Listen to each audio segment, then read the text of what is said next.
The ancestral pot shattered against the marble floor of the Lagos penthouse, its ancient clay fragments scattering like broken promises across the pristine white tiles. Adebayo Okafor stood frozen in the doorway, his business suit wrinkled from the long flight from New York, watching his younger brother Chibuike scramble to collect the pieces of their grandmother's sacred inheritance. "Chibuike, what have you done?" Adebayo's voice cut through the silence like a machete through sugarcane. His brother looked up, guilt written across his face like tomorrow's headlines. The traditional Igbo pot, the one their grandmother Eneni had entrusted to Adebayo as the eldest son, lay in ruins. But it wasn't just broken. It was empty. The family gold coins, the ancient beads, the land deeds that had been sealed inside for 3 generations, all gone. "Brother, I can explain," Chibuike started, but Adebayo's raised hand silenced him. "Where are the contents, Chibuike? Where is our family's legacy?" The younger brother's eyes darted toward the open safe in the corner, its digital display blinking mockingly. Papers were scattered around it, loan documents, investment portfolios, and what looked like casino receipts. The truth hit Adebayo like a Lagos traffic jam on a rainy day. His brother had gambled away their ancestral wealth. What would you do if your own brother betrayed you for wealth? Hit like if you've ever faced betrayal, and comment below where you're watching from. Adebayo was the successful one. The brother who had built a tech empire in America, who sent money home religiously, who honored their parents' memory by maintaining the family compound in Enugu. Chibuike was the charming one, the one who stayed home to manage family affairs, the one their aging parents had trusted with the sacred pot when they passed 5 years ago. "The investments went bad," Chibuike whispered, still on his knees among the pottery shards. "The crypto market crashed, and I thought I could make it back at the casino. I was going to replace everything before you returned for Eneni's memorial ceremony." Adebayo's hands trembled with rage. Their grandmother's memorial was tomorrow, a sacred ceremony that required the ancestral pot and its contents to bless the family for another generation. Without it, they would bring shame upon their entire lineage. "You gambled away our grandmother's gold, the land deeds to our family farm." Adebayo's voice rose with each word. "Those documents date back to before independence. They're irreplaceable." Chibuike finally stood, his designer clothes, clearly bought with stolen money, making him look more guilty than repentant. "I can fix this, brother. My friend Emeka knows people. We can forge new documents, buy replica gold." The slap echoed through the penthouse like thunder in the rainy season. "You want to compound your betrayal with fraud?" Adebayo's eyes blazed. "Our ancestors are watching, Chibuike. Eneni's spirit will not rest knowing her sacred trust was gambled away for your selfish greed." Chibuike touched his reddening cheek, and for a moment, Adebayo saw a flash of something darker in his brother's eyes. Not remorse, but defiance. "You think you're so righteous, big brother? You think your American success makes you better than me? I've been here holding down the family while you played tech mogul in New York." "Holding down the family? You've destroyed it." The brothers stood facing each other across the ruins of their heritage, years of sibling rivalry and jealousy finally erupting like a volcano that had been dormant too long. The successful brother and the resentful one, the keeper of traditions and the one who broke them. Outside, Lagos buzzed with its usual chaos. Traffic, street vendors, the eternal hustle of Nigeria's largest city. But inside this luxurious penthouse, 2 brothers were about to destroy each other over greed and betrayal. Chibuike's phone buzzed. He glanced at it, and his face went pale. "What now?" Adebayo demanded. It's Uncle Kelechi. He's calling an emergency family meeting. Tonight." Chibuike's voice cracked. "Someone told him about the pot." The family compound in Enugu felt heavier than usual as relatives gathered under the ancient Irako tree, where 4 generations of Okafors had settled disputes. Uncle Kelechi, the eldest surviving family member, sat in the ceremonial chair carved from the same tree's wood, his weathered face grave in the flickering light of traditional oil lamps. Adebayo and Chibuike sat across from each other, the space between them charged with tension. Their cousins, aunts, and uncles formed a circle around them, whispers dying as Uncle Kelechi raised his staff, the talking stick that commanded respect in family meetings. "We gather tonight because our family's honor has been stained," the old man began, his voice carrying the weight of decades. "Someone has violated the sacred trust passed down from our ancestors." Adebayo watched his brother squirm. They had driven the 3 hours from Lagos in separate cars, neither willing to share the same space. The journey had given Adebayo time to think, to plan, to decide how he would handle this betrayal that cut deeper than any business deal gone wrong. "Chibuike Okafor," Uncle Kelechi's voice boomed across the compound. "Stand and tell this family what you have done with Eneni's sacred inheritance." Chibuike rose slowly, his designer shirt looking out of place among the traditional attire of the gathered family. "Uncle, the pot was accidentally broken, but I can replace." "Accidentally?" Cousin Gozi, a lawyer from Abuja, stood up. "My sources in Lagos tell a different story. They say you've been frequenting the casinos in Victoria Island, throwing around money like a politician during election season." The murmurs grew louder. Adebayo remained silent, watching his brother dig his own grave with lies. "And what of the contents?" Uncle Kelechi demanded. "What of the gold our great-grandmother saved during the colonial days? What of the land documents that prove our ownership of 60 acres in Nsukka?" Chibuike's composure cracked completely.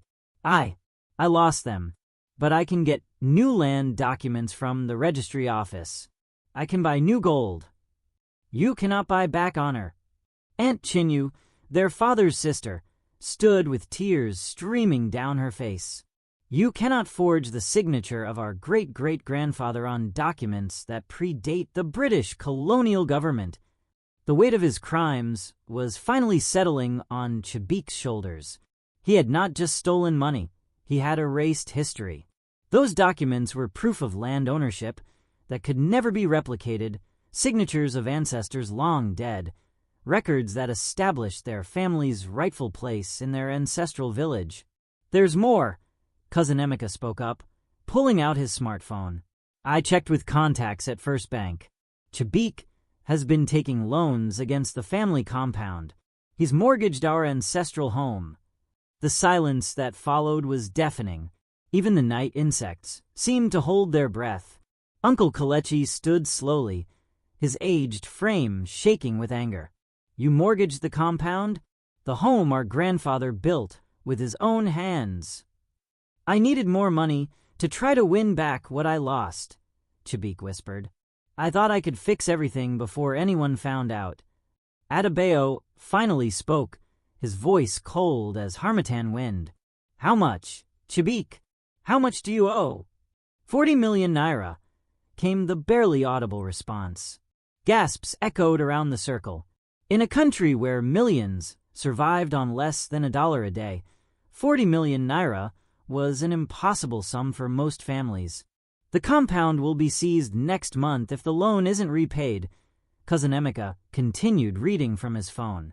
"And there are other creditors, casino debts, private lenders. The total comes to nearly 60 million naira." Uncle Kelechi's staff hit the ground 3 times, the traditional signal for a family judgment.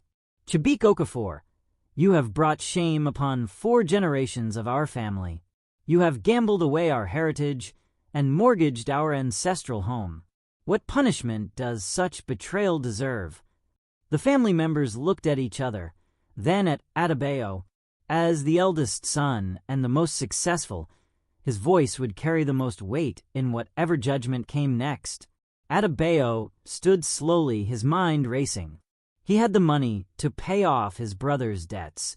60 million naira was painful, but manageable for his tech company. But should he? Would saving Chibuike only enable more betrayal? I propose we give Chibuike one chance to redeem himself, Adebayo said finally.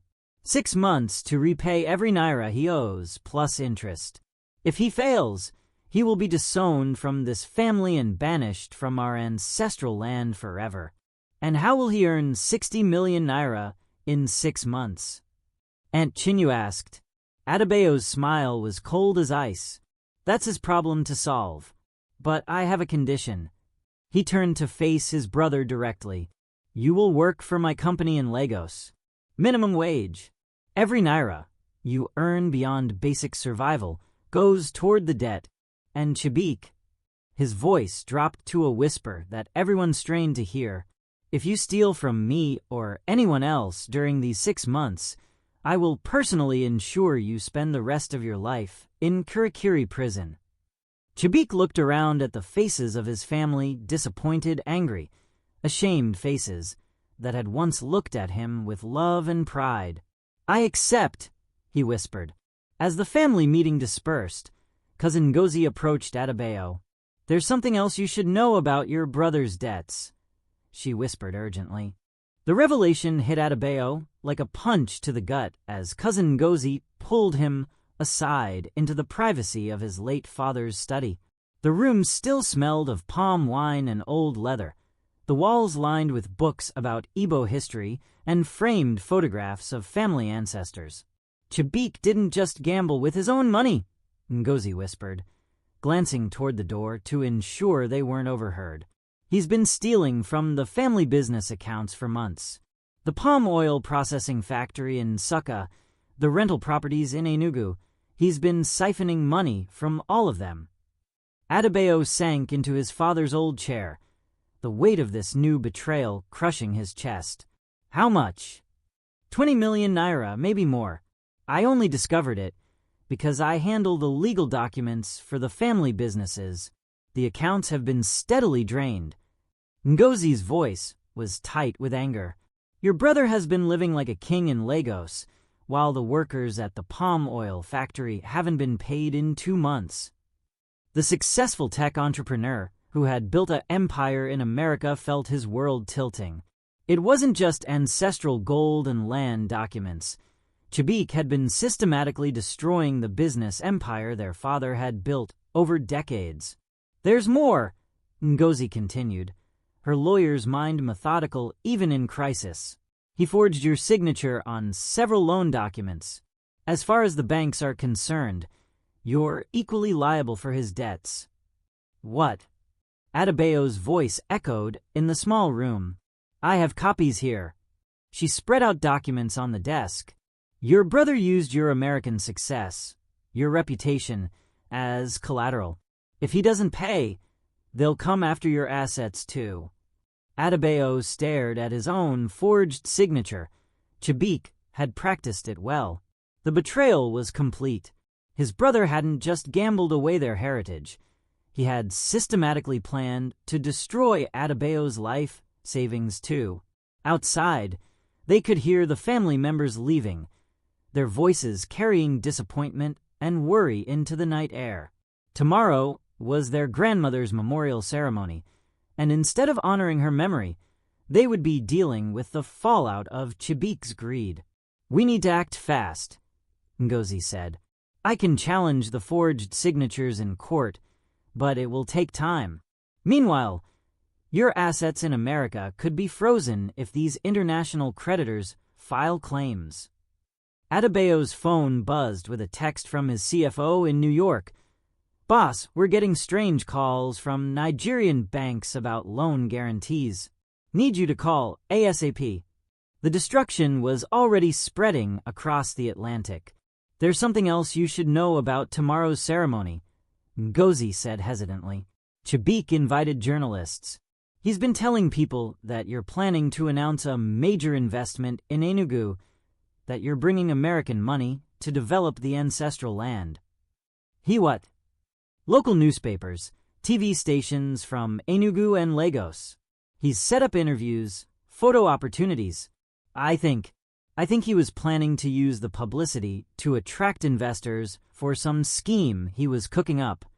Adebayo closed his eyes, trying to process the magnitude of his brother's betrayal.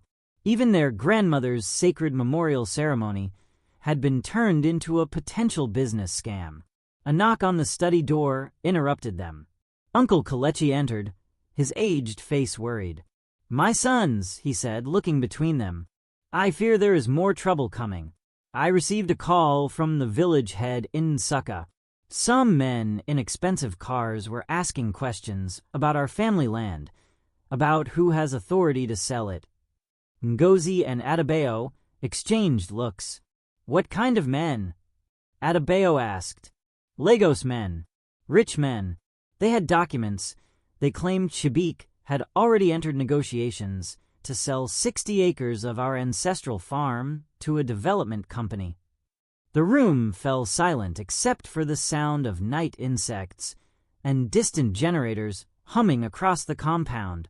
"Uncle," Adebayo said slowly, "that land has been in our family for over a century. Even if Chibuike wanted to sell it, he would need approval from the entire family council." "That's what I told them," Uncle Kelechi replied. "But they showed me contracts, signed documents. They said the deal was already finalized, that they were just conducting final surveys before payment." Adebayo stood up abruptly, his chair scraping against the concrete floor. His brother's betrayal had reached beyond gambling, beyond forgery, beyond embezzlement. Chibuike was trying to sell their ancestral land, the 60 acres their great-grandfather had farmed, where their family burial ground lay, where their ancestors' spirits were said to walk. "We need to confront him now," Adebayo said. But as they stepped outside the study, they found the compound eerily quiet. Chibuike's car was gone. Cousin Emeka jogged up to them, breathless. "I saw Chibuike leaving with 2 men in a black Mercedes.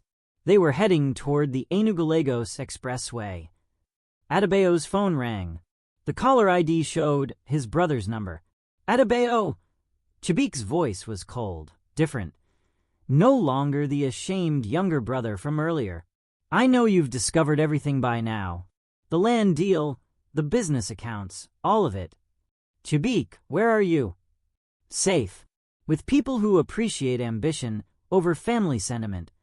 There was a pause, then "The land sale goes through tomorrow. Big brother. 60 million naira.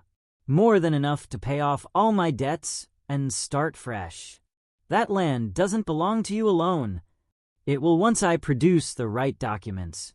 You're not the only one who can forge signatures, Adebayo. The difference is, I'm better at it." The line went dead. The morning of their grandmother's memorial ceremony dawned gray and heavy, matching the mood that had settled over the Okafor family compound like a funeral shroud. Adebayo stood in the courtyard where the sacred pot should have been displayed, surrounded by flowers, candles, and photographs of Eneni. But instead there was only empty space and bitter memories. The journalists Chibuike had invited began arriving at sunrise. Reporters from Vanguard, Punch, and NTA. Camera crews setting up equipment. Everyone expecting the American success story of Adebayo Okafor's triumphant return to invest in his homeland. They had no idea they were about to witness a family's complete destruction. "Sir, we're ready for the interview about your development plans." A young reporter approached Adebayo, microphone in hand. "There are no development plans," Adebayo said simply. "And there will be no interviews today." Uncle Kelechi approached, dressed in traditional mourning attire, his face etched with worry. "The family from surrounding villages are arriving. They expect to see Eneni's pot, to participate in the blessing ceremony. What do we tell them?" Before Adebayo could answer, the sound of expensive cars pulling up outside the compound gates caught their attention. Through the gates, they could see 2 black Mercedes-Benz vehicles and a white Toyota Prado, the kind of convoy that meant serious money or serious trouble. "The land buyers," Uncle Kelechi whispered. 3 men in tailored suits stepped out of the vehicles, followed by Chibuike. But this wasn't the ashamed, broken brother from the night before. This Chibuike walked with confidence, wore a new Armani suit, and carried himself like a man who had just closed the deal of his lifetime. "Family meeting," Chibuike called out as he entered the compound, his voice carrying across the courtyard. "Everyone gather. We have business to conclude." The journalists perked up, cameras turning toward this dramatic entrance. This was the kind of story that sold newspapers. African family drama, money, land deals gone wrong. Adebayo watched his brother with new eyes, seeing him clearly for the first time. This wasn't a gambling addict who had lost control. This was a calculated predator who had been planning this betrayal for months, maybe years. "Chibuike," Uncle Kelechi's voice was stern. "This is your grandmother's Memorial Day. Show some respect." "Respect?" Chibuike laughed, a sound like breaking glass. "Respect for what? For the family that always treated me like the failed son? For the brother who got all the praise while I stayed home, taking care of aging parents?" He gestured to the 3 strangers who had accompanied him. "Meet Mr. Okonkwo, Mr. Emeka, and Mr. Chukwu from Zenith Development Corporation. They're here to finalize the purchase of our Nsukka land for 60 million naira. That sale cannot proceed without family council approval." Cousin Ngozi stepped forward, her lawyer's training taking over. "I've prepared an injunction." "With what documents?" The lead businessman, Mr. Okonkwo, smiled coldly and pulled out a folder. "We have all the necessary papers, land ownership documents dating back to colonial times, signed agreements from all major family stakeholders." He handed the papers to Uncle Kelechi, whose face grew pale as he read. "These are forgeries," the old man whispered. "The signatures look authentic to us," Mr. Okonkwo replied. "Verified by handwriting experts, notarized by registered legal practitioners. Unless you can produce original documents that contradict these." Adebayo's blood ran cold. The original land documents had been in the sacred pot, the pot Chibuike had broken and looted. Without those originals, proving forgery would be nearly impossible. "You planned this from the beginning," Adebayo said, staring at his brother. "The gambling, the broken pot, the sob story about debts. It was all a setup." Chibuike's smile was triumphant. "The gambling was real, big brother. But losing 60 million naira taught me something valuable. Our family's land is worth far more than our family's love." The gathered relatives gasped, the journalists' cameras rolled, and somewhere in the distance, thunder rumbled across the Enugu sky as if the ancestors themselves were angry. "There's one more thing," Mr. Okonkwo continued, pulling out additional papers. "The compound here in Enugu, the palm oil factory, the rental properties, all of them were used as collateral for loans that Mr. Chibuike took in the family's name. As of today, Zenith Development Corporation owns them all." The words hit the family like a bomb, exploding in slow motion. Their ancestral home, their businesses, their entire legacy, gone. "You can't do this," Aunt Chinyu cried. "This is our family's heritage." "Business is business, madam," Mr. Okonkwo replied without emotion. "We have legal ownership now. However, we're reasonable people. We'll give the family 30 days to vacate the premises." Adebayo watched his brother's face, searching for any sign of remorse, any hint of the boy he had grown up with.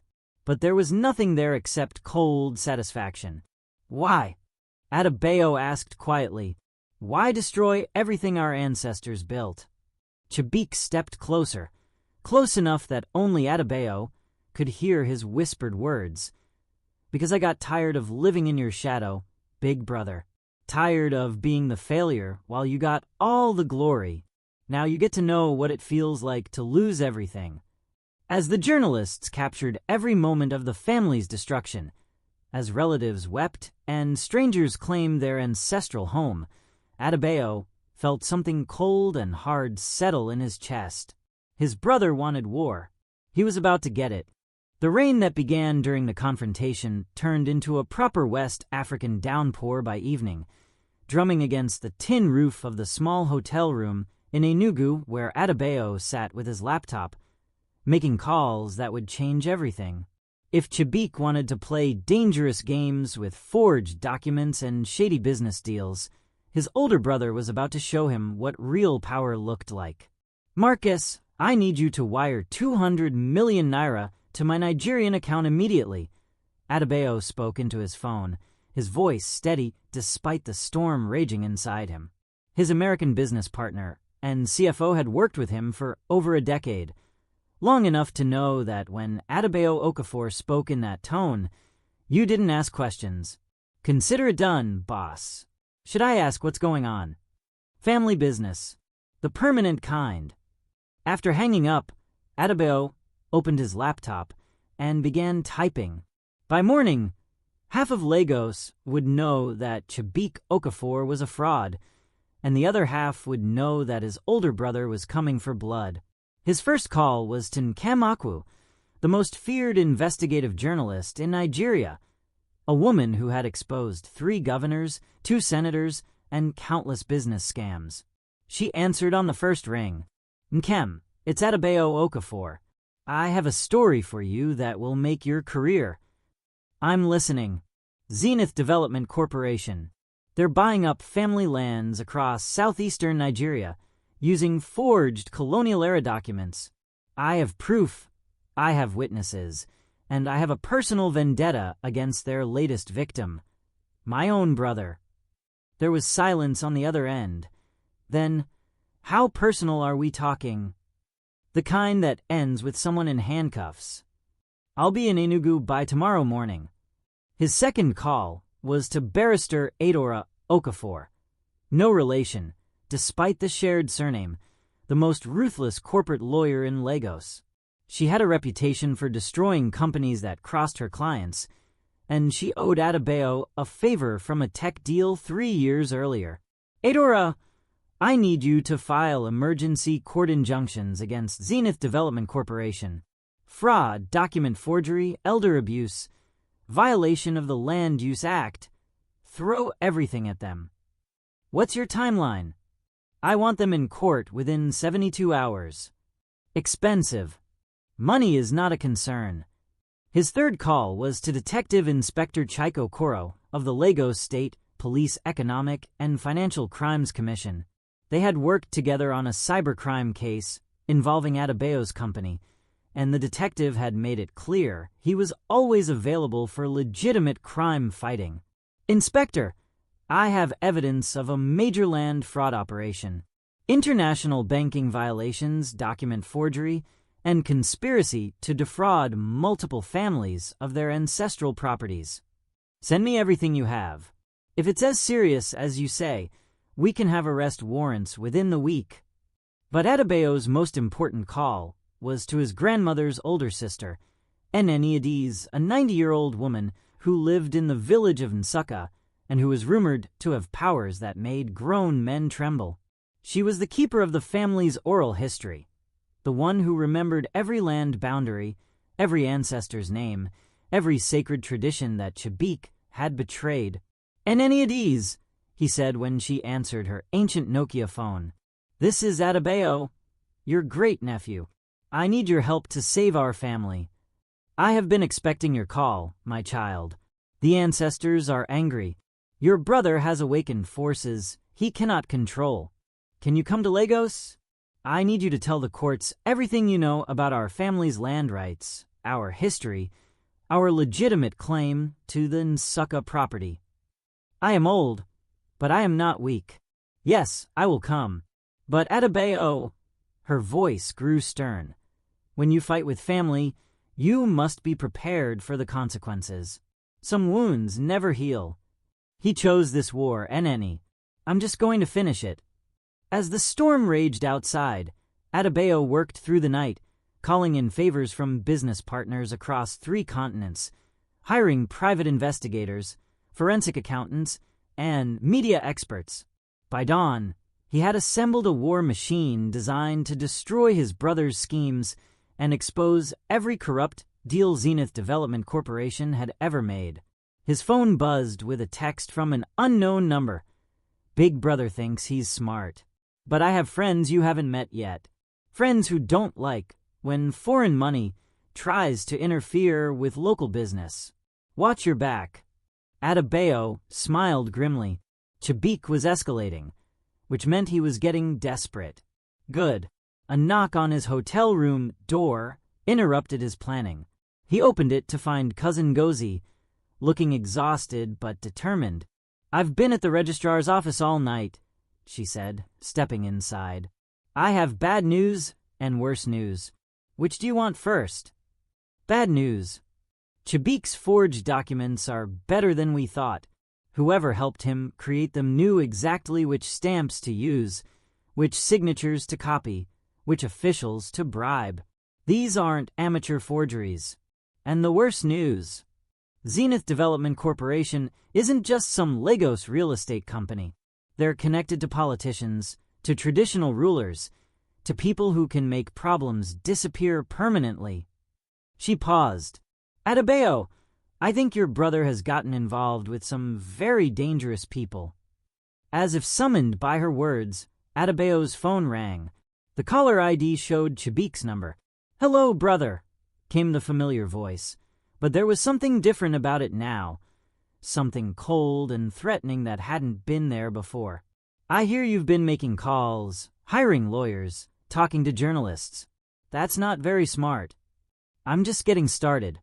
"No, you're about to stop.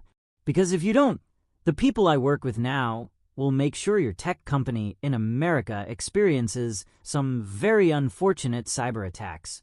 And those American business partners you're so fond of, they might find themselves under investigation for international money laundering."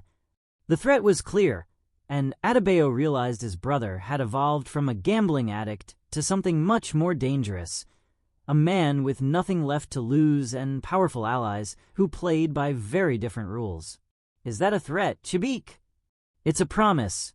You have 24 hours to call off your lawyers and journalists, or this war gets very ugly very fast." The explosion shattered every window in Adebayo's hotel room at 3 a.m., the blast throwing him from his bed onto the glass-covered floor. As his ears rang and smoke filled the air, he realized this wasn't just a threat, it was a declaration of war. Security guards rushed into the hallway as the fire alarm wailed, and through the chaos, Adebayo could hear sirens approaching.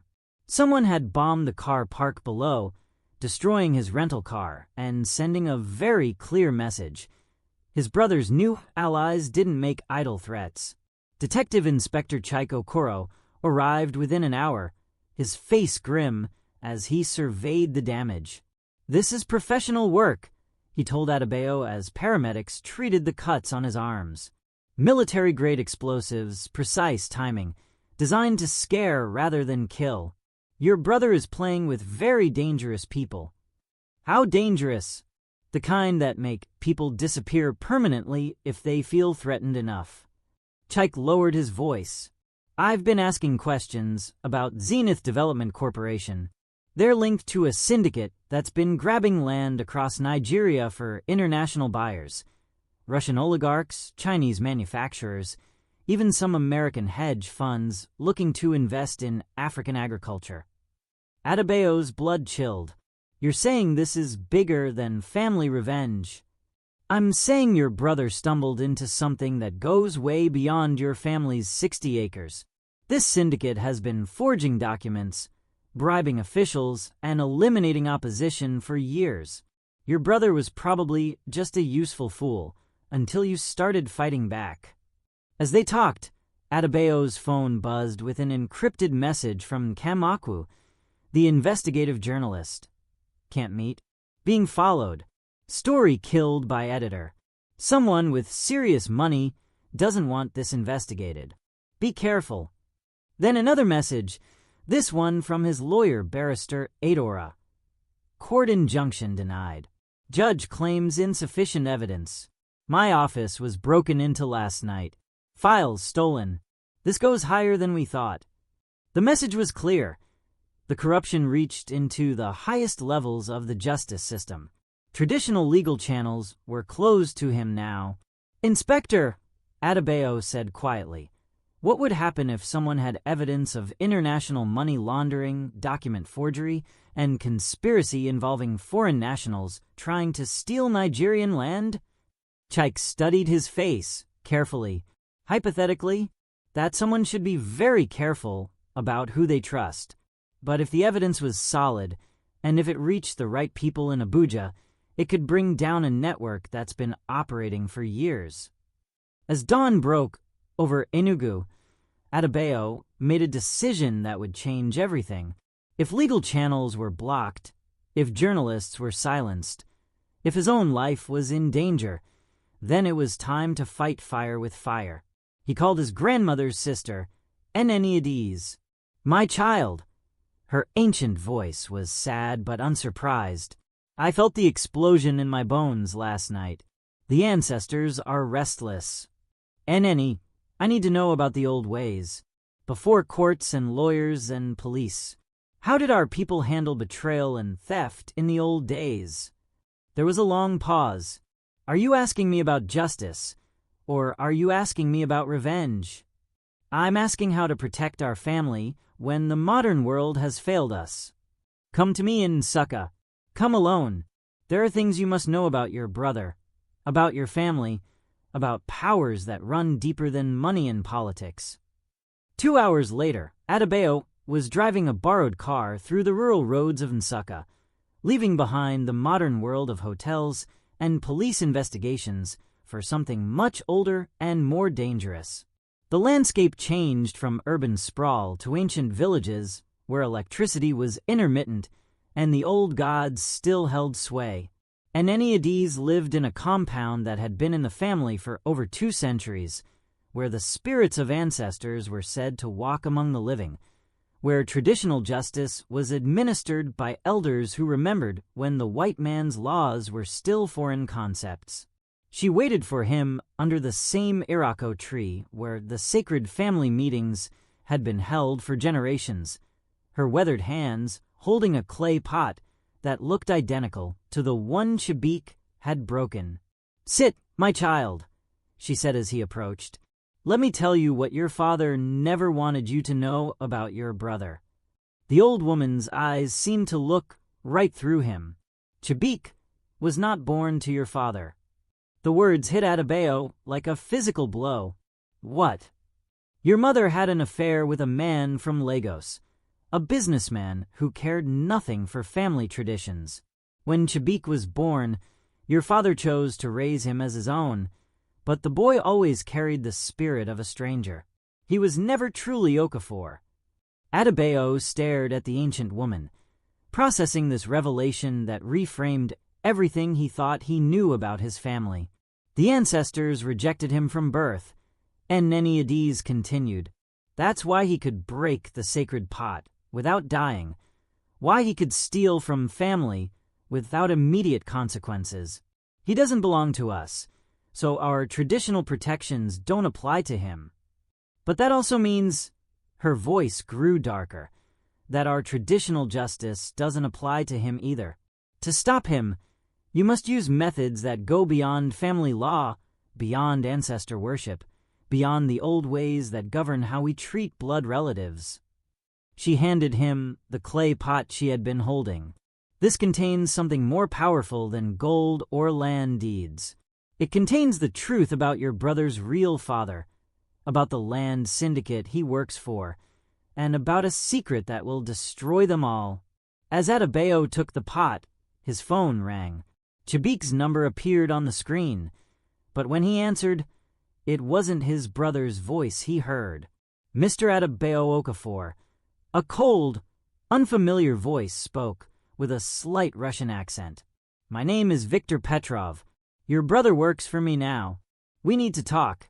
The meeting location Viktor Petrov chose sent a clear message about power and intimidation. The penthouse suite of the Transcorp Hilton in Abuja, Nigeria's capital, where politicians and foreign investors made deals that shaped the nation's future. As Adebayo stepped out of the elevator onto the marble floors of the hotel's most expensive accommodation, he carried with him Eneniades' clay pot and a recording device hidden in his jacket pocket. Viktor Petrov was exactly what Adebayo had expected. A tall, pale man in an expensive suit with cold blue eyes and the kind of confidence that came from years of buying whatever he wanted, including people.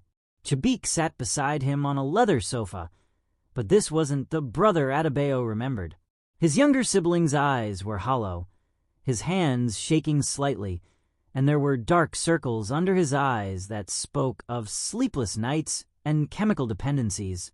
"Mr. Okafor." Viktor stood and extended his hand, which Adebayo ignored. "Please sit. We have much to discuss." "I prefer to stand." "Suit yourself." Viktor's smile was predatory. "Your brother has been telling me about your family's disagreement over some land in Succa. Unfortunately, his enthusiasm for our business arrangement has created complications." Adebayo studied Chibuike's face, seeing the telltale signs of addiction. Not just gambling, but something chemical. His brother had been drugged, controlled, manipulated into becoming a puppet for this foreign criminal. "What do you want?"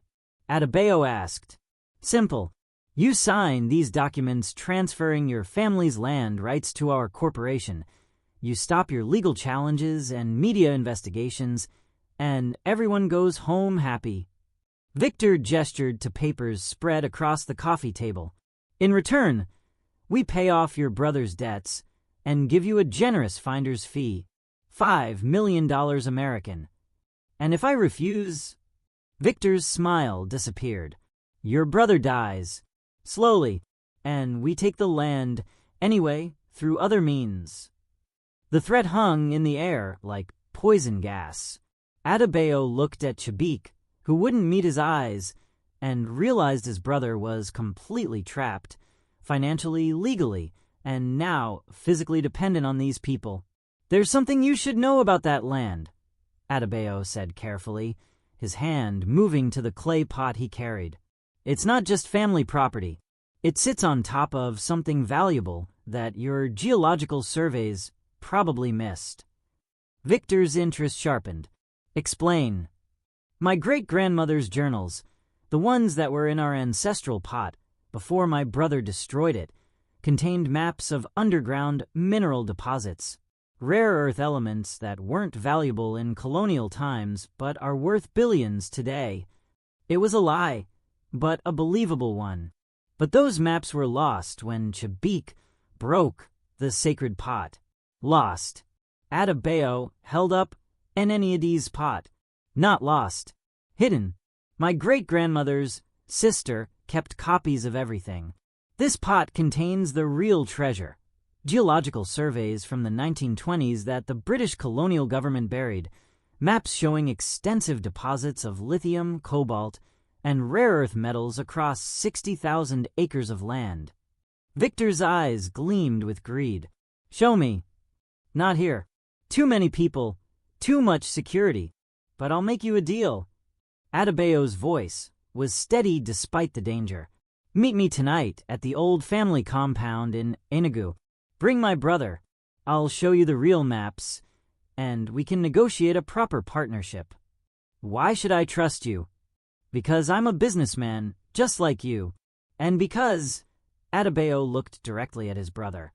"Family means more to me than revenge."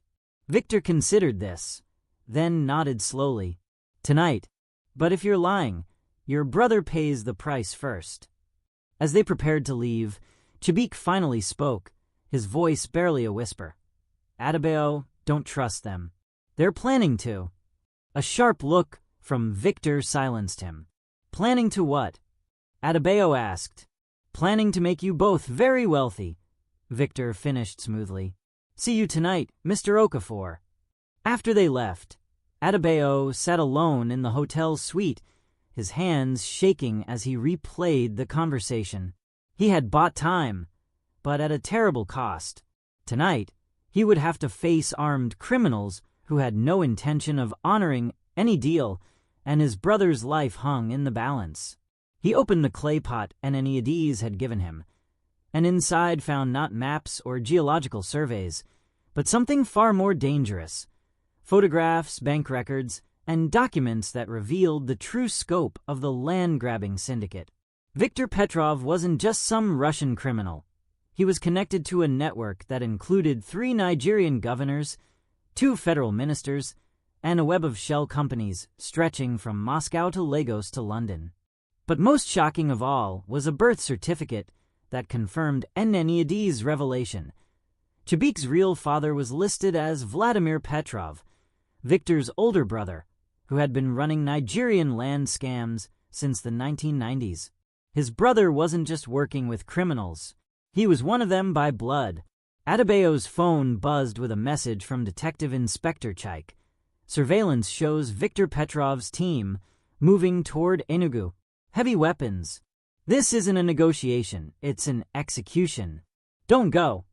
But Adebayo was already walking toward the elevator. He had one chance to save his brother and destroy the syndicate that was stealing Nigeria's land for foreign interests. Tonight, in the compound where 4 generations of Okafors had lived and died, he would end this war one way or another. As the elevator descended, he whispered a prayer to his ancestors and prepared for a battle that would determine not just his family's fate, but the fate of thousands of Nigerian families whose land had been stolen by foreign criminals masquerading as businessmen. The Okafor family compound in Enugu looked different at night. Shadows dancing between the buildings, the ancient Irako tree standing like a sentinel against the star-filled sky, and the spirits of 4 generations of ancestors seeming to whisper warnings in the evening breeze.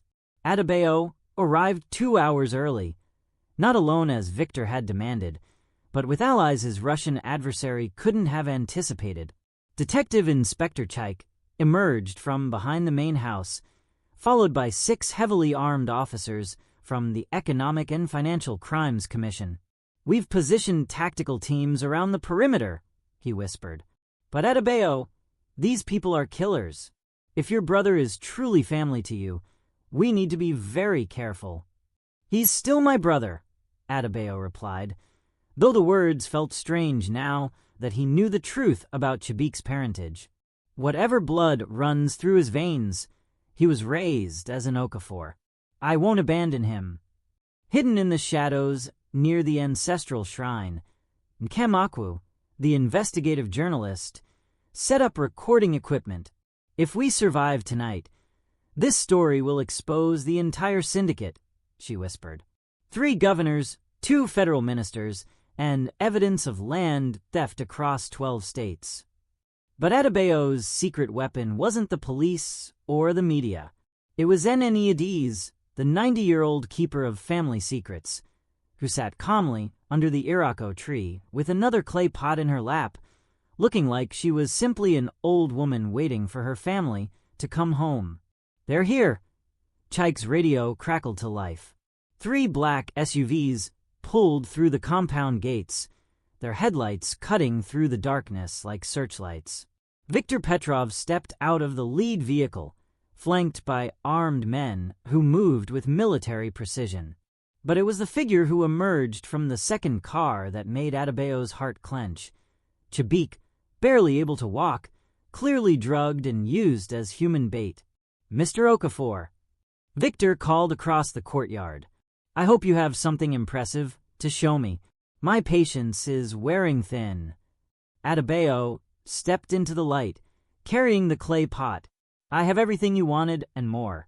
But first, let my brother go." Viktor laughed. "Your brother stays with me until I see proof of these mineral deposits. Show me the maps." "The maps are in here." Adebayo held up the pot. "But the real treasure is something you didn't expect." He looked directly at Chibuike. "Brother, do you know who your real father is?" Even through his drug-induced haze, Chibuike's eyes widened with confusion. Victor's expression changed, becoming suddenly alert and dangerous. "What are you talking about?" "Vladimir Petrov, your older brother. He spent considerable time in Nigeria in the early 1990s, didn't he? Had relationships with local women, started families he never acknowledged." Adebayo's voice carried across the courtyard. "Chibuike isn't just working for your syndicate. He's your nephew." The silence that followed was deafening. Victor's hand moved to his gun, while his men looked confused by this unexpected family revelation. "That's impossible," Victor said, but his voice lacked conviction. "DNA doesn't lie," Adebayo continued. "Your brother Vladimir left quite a trail across West Africa. Multiple children, multiple families, all abandoned when his business deals moved elsewhere. But this one son grew up to be useful, a Nigerian citizen with legitimate claim to family land that your syndicate needed." From her position under the Irako tree, Eneniades spoke in a voice that seemed to carry the authority of centuries. "Victor Petrov, son of criminals, brother to thieves, you have brought shame upon the blood of your nephew and stolen from the ancestors of Nigeria. The spirits demand justice." Victor spun toward the old woman, his gun drawn, but what he saw froze him in place. Arranged around Eneniades were clay pots, dozens of them, and emerging from the shadows came figures that made his hardened mercenaries step backward in fear. Village elders, traditional priests, and local hunters, all carrying the weapons and wearing the masks of ancestral justice. "You see, Victor," Adebayo said calmly, "you made one crucial mistake. You assumed this was about money and land and business deals. But this is Nigeria. This is Igbo land. And you just threatened the sacred compound of a family whose ancestors have been buried in this soil for over 200 years. The trap was sprung perfectly.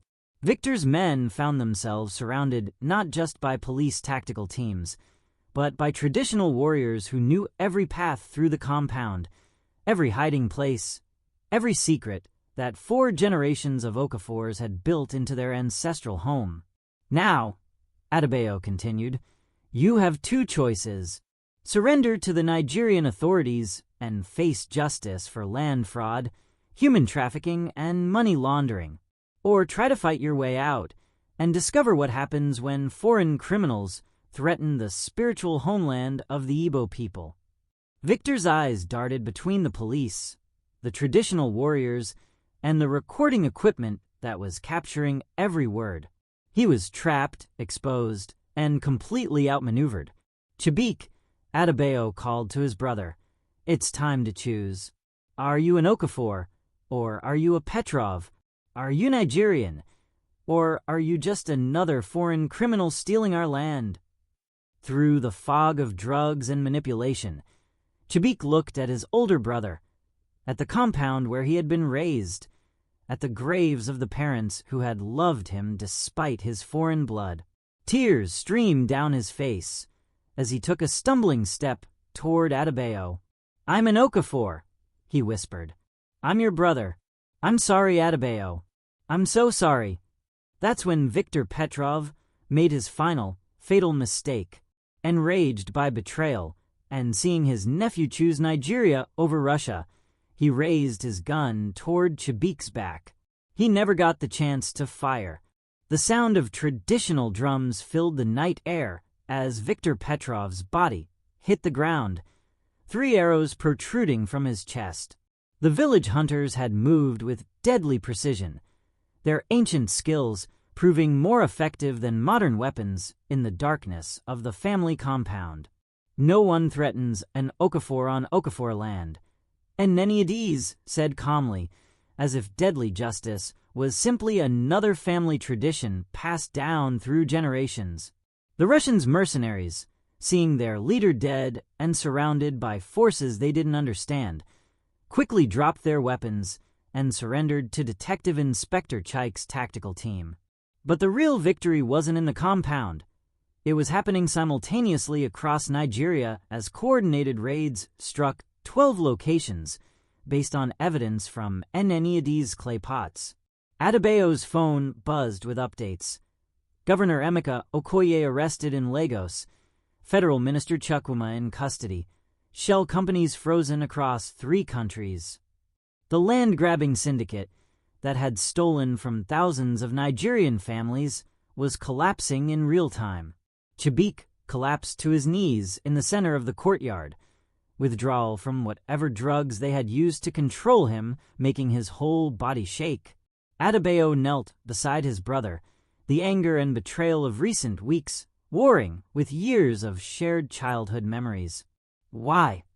Adebayo asked quietly. "Why did you let them use you?" "The gambling debts were real," Chibuike whispered through tears. "But when I couldn't pay, they didn't threaten to hurt me. They threatened to hurt you.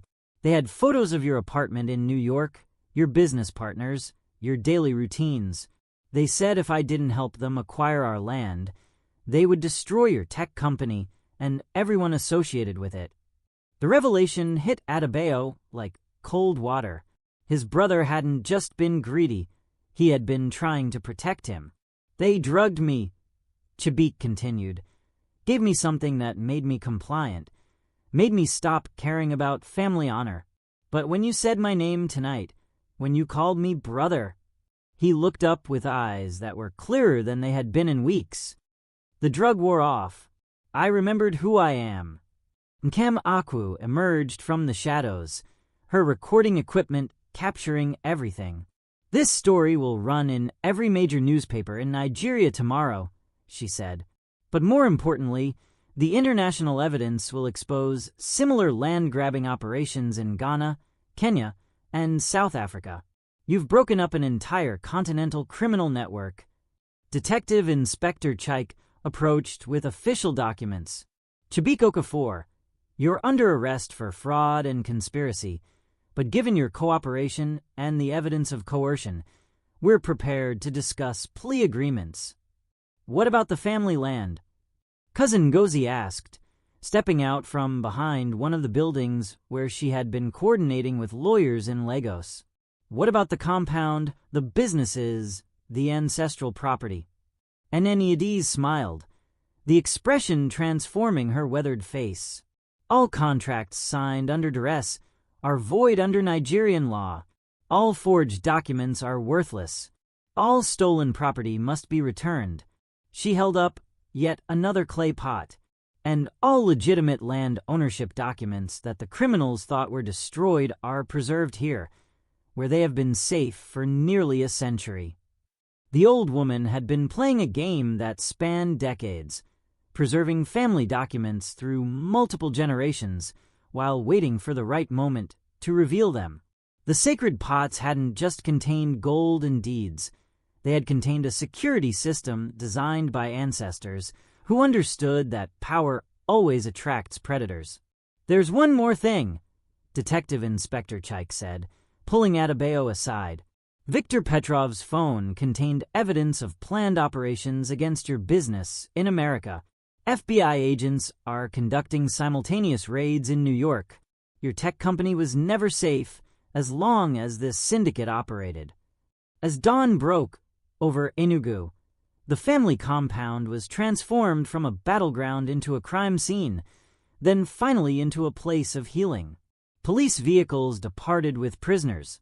Journalists rushed to file stories that would change Nigeria's political landscape, and traditional healers began cleansing ceremonies to restore spiritual balance to the ancestral land. But the most important transformation was happening between 2 brothers who had nearly destroyed each other over greed, betrayal, and foreign manipulation. "I need to go to rehab," Chibuike said as they sat under the Irako tree where their ancestors had settled disputes for generations, "not just for gambling, but for whatever they put in my system. And I need to face legal consequences for what I did." "We'll get you the best treatment," Adebayo replied, "and the best lawyers." "Why? After everything I did, why help me?" Adebayo looked around the compound. at the graves of their parents, at the buildings their grandfather had constructed, at the land their great-great-grandmother had farmed during colonial times. Because Eneniades was right. You are an Okafor. Your blood may be mixed. Your choices may have been wrong, but you were raised in this family. You belong here. What happens now? Now we rebuild. The family businesses, the compound, the trust that was broken, and we make sure no foreign criminals ever again use our people against each other. As the sun climbed higher over southeastern Nigeria, Adebayo made calls to business partners in America, updating them on the successful elimination of threats to their company.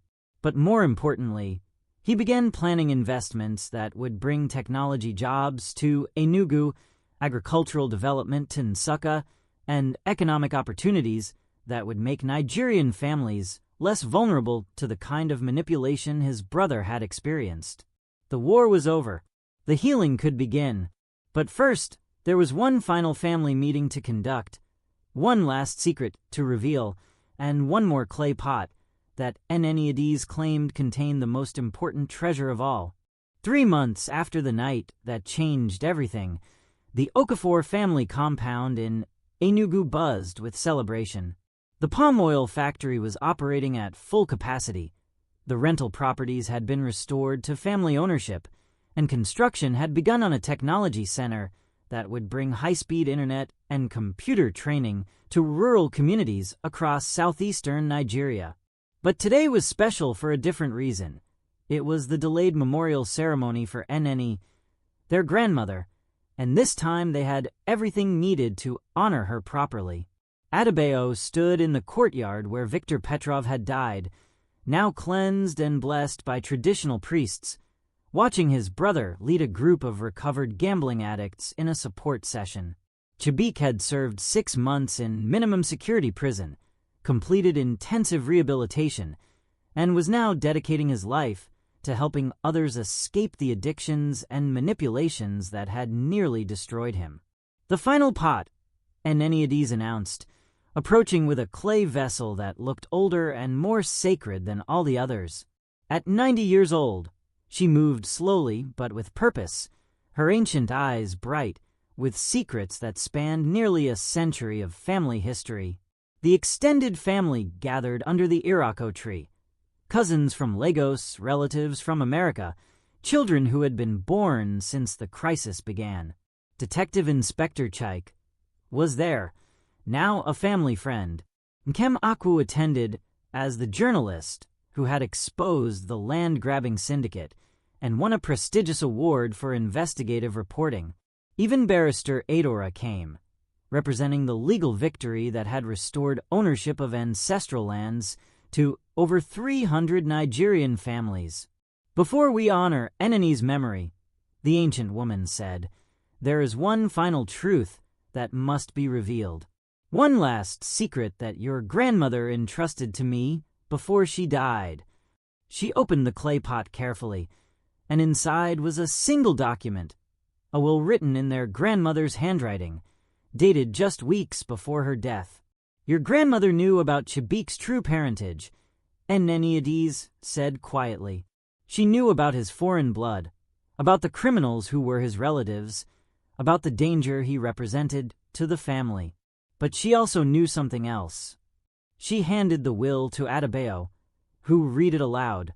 To my grandsons Adebayo and Chibuike, blood may determine where you come from, but choices determine who you become. Chibuike, you are not my biological grandchild, but you are my chosen child. I have seen your struggles with identity, with belonging, with the call of foreign influences that run in your veins. But I have also seen your capacity for love, for loyalty, for redemption.